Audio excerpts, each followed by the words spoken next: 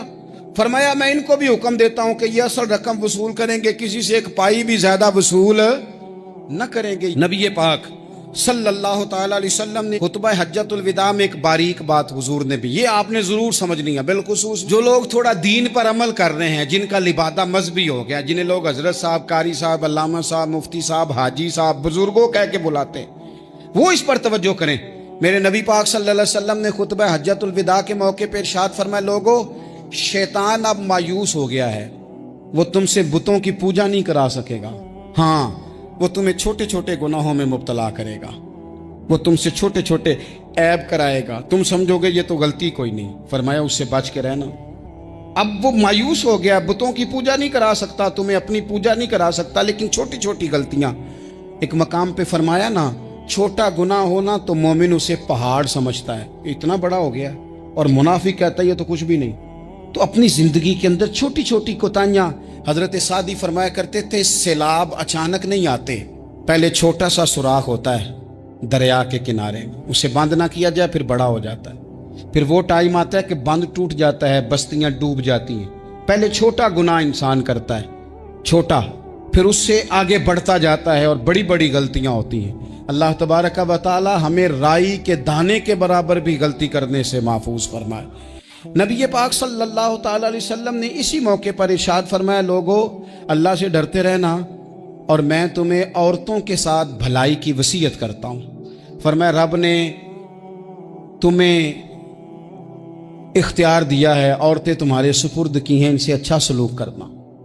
فرمایا اگر کبھی کوئی ان پر تمہیں سختی کرنی بھی پڑے تو اتنی کرنا جتنی ان کی غلطی ہو, ان سے درگزر کرنا, ان سے پیار کرنا. اسلام نے خاتون کو باقاعدہ حقوق دیے, باقاعدہ. صحیح بخاری میں حدیث ہے, یہ جو نوجوان ہیں, مطالعہ کرنے والے, پڑھنے سننے سمجھنے والے, یاد رکھا کریں ان چیزوں کو. حضرت بریرہ رضی اللہ تعالیٰ عنہ حضرت عائشہ صدیقہ کی کنیزہ ہیں. حضرت مغیث رضی اللہ تعالیٰ عنہ ایک صحابی ہیں, ان کی وہ اہلیہ ہیں, وہ اپنے خامد سے علیحدگی چاہتی تھی. ان کے خامد بڑی محبت کرتے تھے, علیحدہ ہونا نہیں چاہتے تھے, خاتون رہنا نہیں چاہتی تھی. انہوں نے بڑی سفارشیں کرائیں کہ میرا خامد, میری بیوی مجھ سے صلح کر لے, حالانکہ وہ خاتون کنیز ہیں, خادمہ ہیں, کوئی بڑے قبیلے سے بظاہر تعلق نہیں. بالآخر انہوں نے گزارش کی, سیدہ عائشہ صدیقہ رضی اللہ تعالیٰ عنہ سے کہا, کچھ اور ذرائع اختیار کیے. حضرت مغیث نے رضی اللہ تعالیٰ عنہ, ان کے شوہر نے, کہ نبی پاک علیہ السلام کی خدمت میں عرض کریں, حضور میری سفارش کریں کہ یہ مجھ سے صلح کر لیں. تو نبی پاک علیہ السلام نے حضرت بریرہ رضی اللہ تعالیٰ عنہ جو کنیزہ ہیں, خادمہ ہیں, ان کو بلا کے کہا تمہارا خامد صلح کرنا چاہتا ہے. یہاں برادری کا بڑا کے کہتا ہے, پتر میری بھی نہیں تو گال رکھنی, وہ میرے ککھاں دا بھی نہیں تو, کیا کہہ رہے ہیں آپ؟ اللہ نے اسے حق دیا ہے, اور جسے حق اللہ دے اس کا رسول دے, اس سے کون ہوتا ہے کوئی حق چھیننے والا؟ نبی پاک صلی اللہ علیہ وسلم نے حضرت بریرہ سے کہا تمہارا خامد صلح کرنا چاہتا ہے اور وہ روتا ہے تمہارے لیے, اور اس نے بڑی سفارشیں کی ہیں, تم اس سے صلح کر لو. حضرت بریرہ رضی اللہ تعالیٰ عنہ عرض کرنے لگی, یا رسول اللہ صلی اللہ علیہ وسلم آپ جو حکم کریں میں حاضر ہوں, ایک بات پوچھ سکتی ہوں, ایک گزارش کر لوں, ایک صرف حضور میرا بولیا چولیا معاف کری, ایک بات کر لوں تو کیا کرو. عرض کی یا رسول اللہ یہ آپ کا حکم ہے یا مشورہ ہے؟ یہ محبوب کی بات ہے, محبوب کی. کوئی بزرگ کیوں جبر کرتا ہے کسی پہ؟ کوئی حضرت شیخ کیوں کہتے ہیں زبردستی عورت کو کہ تو جا؟ نبی پاک صلی اللہ علیہ وسلم نے فرمایا صلح کر لے. یا رسول اللہ ایک بات عرض کروں, کرو. حضور حکم ہے کہ مشورہ ہے؟ تو نبی پاک نے فرمایا نہیں, مشورہ ہے. ایک وقت ایسا آیا کہ اللہ تعالیٰ نے حضرت ابراہیم کو بہت زیادہ مال عطا فرمایا, اتنے اونٹ گنے نہیں جاتے, گائیں اتنی زیادہ کہ شمار نہیں ہوتی, بکرے بکریاں اتنی زیادہ کہ شمار, بہت زیادہ مال اللہ نے عطا فرمایا. اور ابھی کچھ عرصہ پہلے آپ پیچھے جائیں نا تو جو لفظ یہ مال تھا وہ روپے پہ تو بولا ہی نہیں جاتا، وہ جانوروں پہ بولا جاتا۔ بہت زیادہ مال اللہ نے دیا، بکریاں، گائیں، اونٹ، بیل، بڑا کچھ۔ رب کریم نے فرشتوں سے فرمایا کہ واتخذ اللہ ابراہیم خلیلا، ابراہیم میرا دوست ہے۔ تو فرشتے کہنے لگے یا اللہ جسے اتنا کچھ دیا جائے اس نے دوست تو بننا ہی ہوتا ہے، تو نوازا ہی پڑا ہے، اتنا مال، اتنے کھیت کھلیان، اتنا کچھ۔ اللہ کریم نے فرمایا جاؤ آزمائش کر لو، امتحان لے لو۔ فرشتہ امتحان لینے پہنچ گیا۔ حضرت ابراہیم کے جانور چر رہے ہیں چراگاہ میں، حضرت ابراہیم بھی ہیں، غلام بھی ہیں، بہت بڑا ریوڑ ہے۔ آپ تشریف فرمائیں۔ ایک فرشتہ آیا تو کھیت میں چھپ کے بیٹھ گیا اور بلند آواز سے کہنے لگا سبحان اللہ والحمد للہ ولا الہ الا اللہ واللہ۔ یہ تسبیح بڑی پسند ہے، محبوب نے ان کی فضیلت بیان کی۔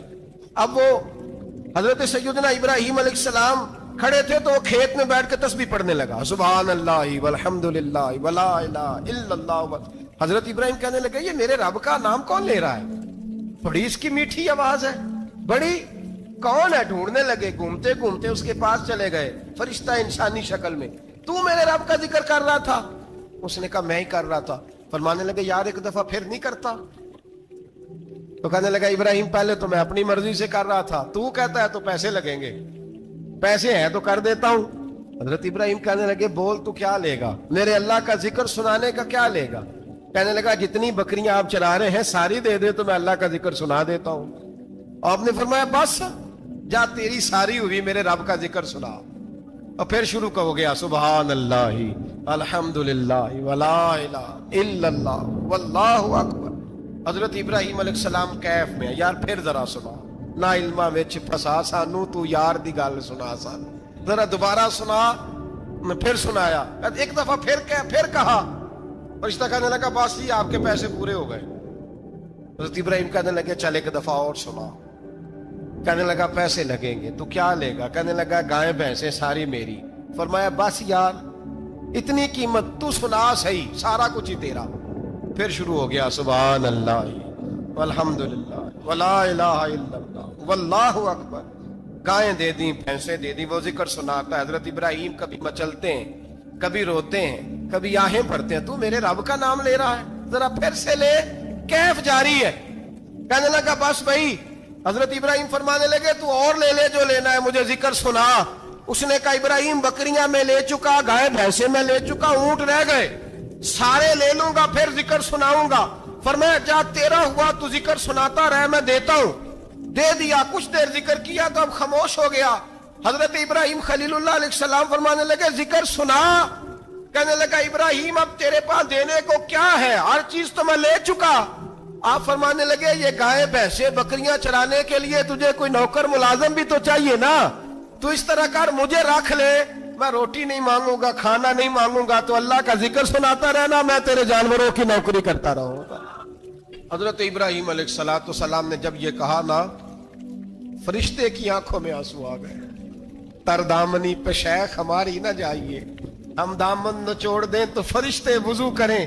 فرشتہ رو پڑا اور کہنے لگا ابراہیم مجھے سینے سے لگاؤ، آپ واقعی اس قابل ہے کہ اللہ آپ کو اپنا دوست بنائے، واقعی اس قابل ہے کہ رب آپ کو اپنا۔ حضرت ابراہیم علیہ السلام کا خدا سے محبت کرنے کا نرالا انداز۔ حضرت ابراہیم بہت بڑے مہمان نواز تھے، صرف قربانی نہیں دیتے تھے، سارا سال بہت سارا لنگر، بہت سارا کھانا پینا، بہت ساری چیزیں جاری رہتی تھی۔ اور جتنے غریب لوگ تھے فلسطین کے، ان کو پتا تھا کہ حضرت ابراہیم علیہ السلام کا لنگر جاری ہے۔ فلسطین میں جب آپ کا قیام تھا، ایک دفعہ ڈھیروں مہمان آ گئے اور کھانے کو کوئی چیز نہیں۔ حضرت سارہ اور جناب ہاجرہ دونوں اس وقت موجود تھیں۔ وہ کہنے لگی ابراہیم بہت سارے مہمان آ گئے تو کیا کریں؟ جناب سارہ کہنے لگی کس طرح کر کے ان کی مہمان نوازی کرنی؟ اور حالات یہ ہیں کہ قحط پڑا ہوا ہے فلسطین میں، مصر میں، دور دراز علاقوں میں۔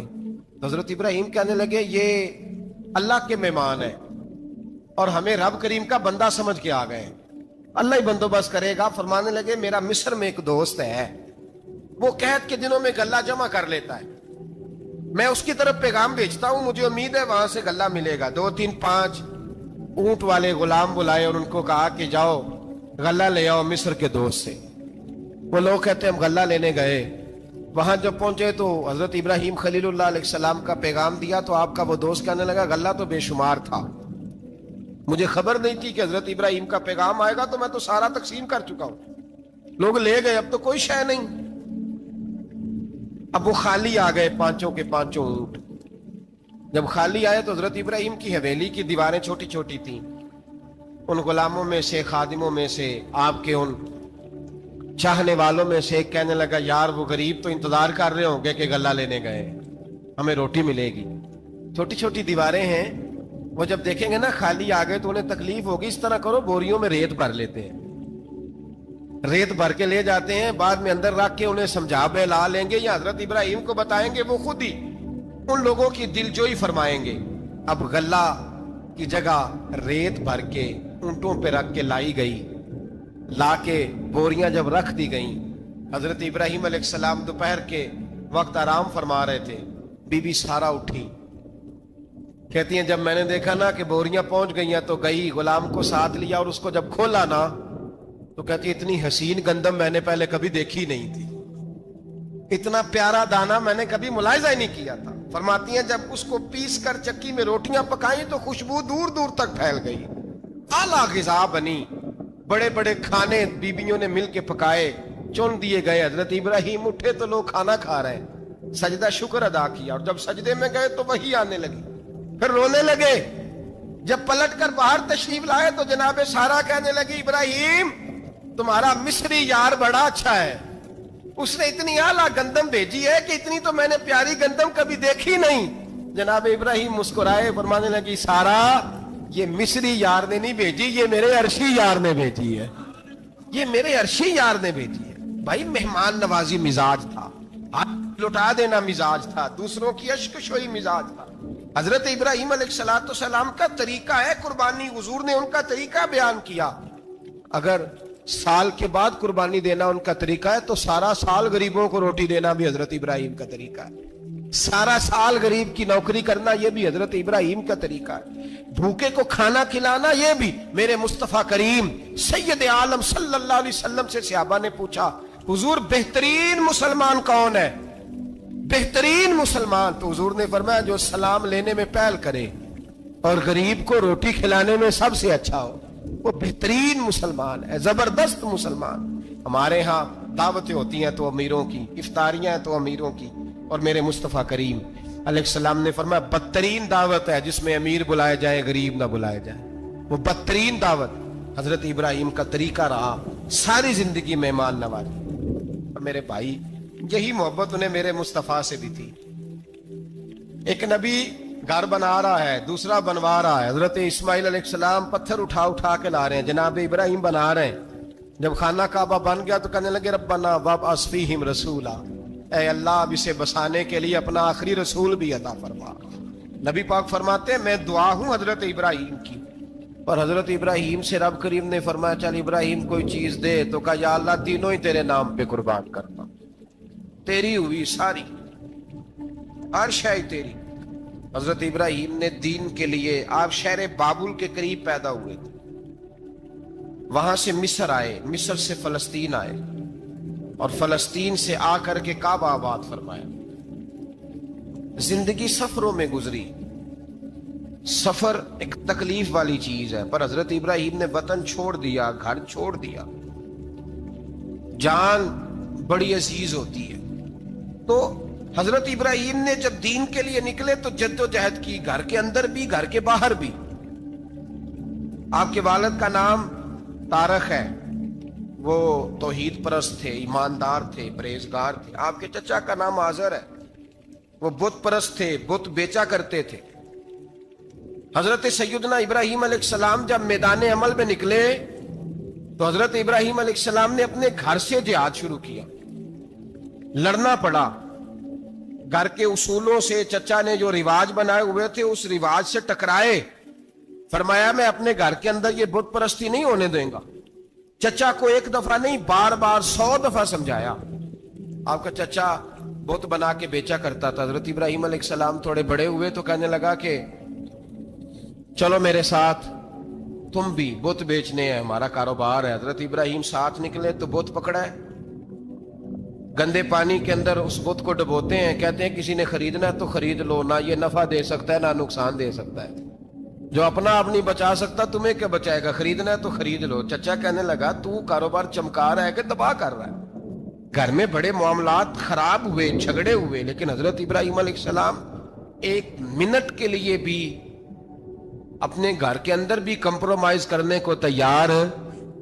یہ تھوڑا مشکل میں نے پہلو چھیڑ دیا ہے، یہ تھوڑا مشکل پہلو چھیڑ دیا ہے، تھوڑا سمجھدار آدمی ہے پر بیوی سے پردہ نہیں کرا سکتا، سیانا ہے، پنچایت کا بندہ ہے، جو اس سے آپ کہیں گے وہ بات یہ سنائے گا، لیکن کہتا نہیں جی میں نے کوشش کر لی ہے۔ کس قسم کی کوشش ہے صاحب، یہ کیسے ہو گیا؟